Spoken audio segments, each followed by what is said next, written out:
Hey there, Rival here. So you want to get into retro gaming? Maybe you just want to collect some games from your childhood, enjoy them, play them.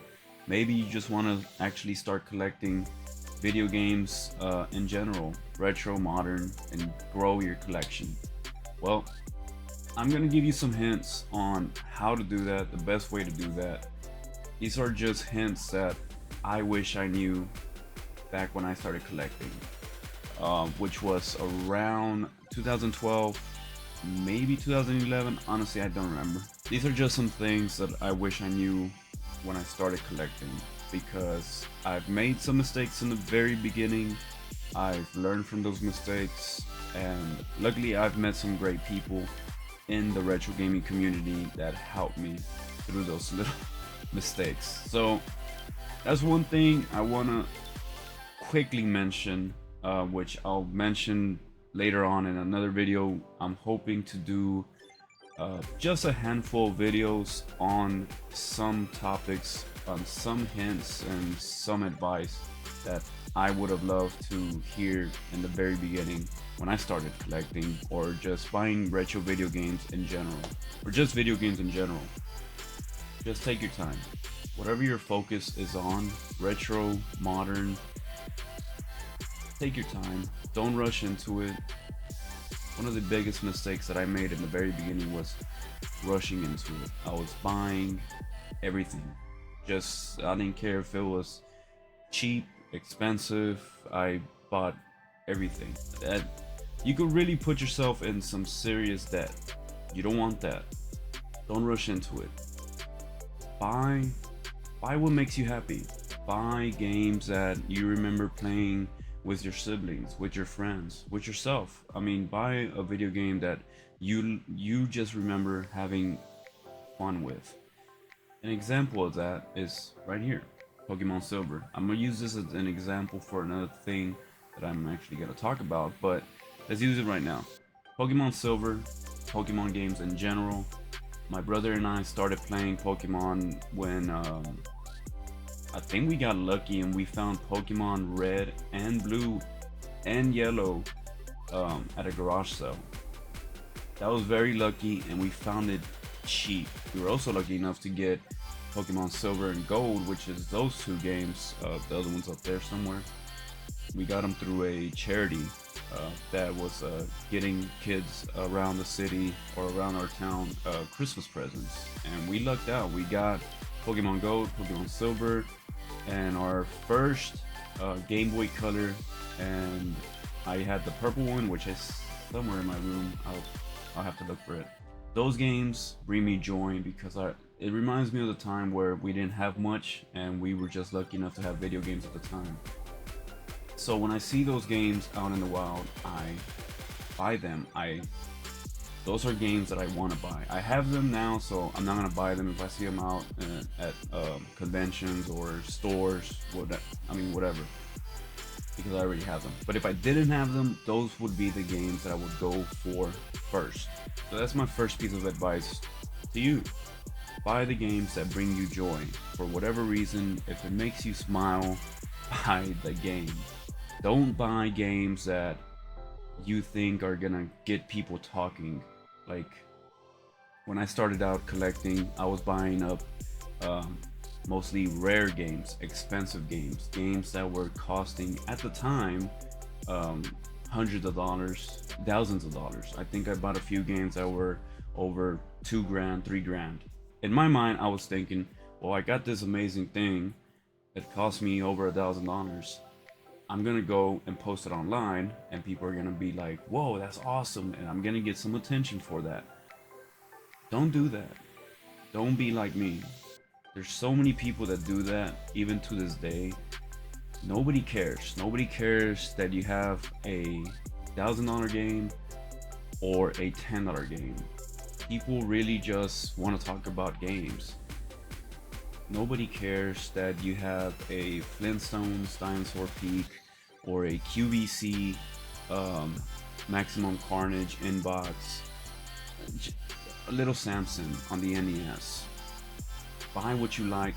Don't buy to brag, because I'll tell you right now, and if you're new to the community, you're new to retro games, you're new to collecting, you're going to see some people with some amazing things out there, some incredibly rare things. I'm talking about statues, one of a kind art pieces for video games from like the 80s, 90s. Nobody's gonna care that you bought a Bucky O'Hare on the NES. I mean, cool, you have it. Be happy you have it. Show it off. There's nothing wrong with showing off a game, but don't show it off to brag about it. Don't brag about something that you got. Try to make yourself seem like, whoa, I'm better than this person over here because I got Bucky O'Hare and they have like a I don't know, a Legend of Zelda golden card, which I don't know how much it's going for now, maybe 20-30 bucks. I could be wrong, I don't know. That's one thing we're going to talk about later on, prices. Again, buy games that make you happy. Don't buy games for bragging rights. Don't do that. Nobody cares. It's not that nobody cares, it's just that just don't do it. Buy games that make you happy. Things that I'm gonna be talking about is mainly that hints, advice. We're gonna do videos like a little challenge, like a little I was thinking maybe $30 a week challenge, because I want to show people that you can still buy video games for an affordable price in today's market. $30 a week challenge or $120 a month challenge. Just, I have $30 a week, go out on a weekend, see if I can pick up video games for under $30. Budget is $30, not, I can buy like 4 video games that are $30 each. $30 budget a week, that's it. We're also going to talk about clone consoles, affordable and reliable clone consoles. I'm just going to give you some options on how to play your games on. Another thing I want to do is talk about maybe CRTs and light gun games or light gun game options, because I like light gun games, but unfortunately the retro light gun games, you do need a CRT. I'll tell you right now, I am not the most knowledgeable when it comes to video games, when it comes to technology, the developers, the composers for these games, the music. I'm not. I am the most novice collector there is out there. I've been collecting for a while, but I do not do enough research to like really understand who the composers are, who the developers are, who they were before they are what they are now. That's not me. If you're looking for that, I'd recommend G to the Next Level. They are very knowledgeable, so go check them out. G's a great friend of mine, so just go check out their channel, it's great. Another thing I may do, another thing I do want to do is game recommendations. I'm not gonna recommend expensive games, although there are some very fun expensive games. I can't recommend those games because it's just so expensive. Can you play these games nowadays? Yes, you can. Go emulate them. If you simply just want to play the game and not collect it physically, emulate it. There's so many websites that you can emulate, like download the ROM, and there's so many programs that you can just use to play these games if you have a PC. If you don't have a PC, well, I think there's like multi-cards out there. You can just buy multi-cards. So many options. EverDrives, get you some EverDrives, which you still may need a PC for that, unless you get a preloaded EverDrive with the preloaded games onto the memory card. So many options. But yeah, that's pretty much what I'm hoping to do, and I'm planning on doing some of those things for sure.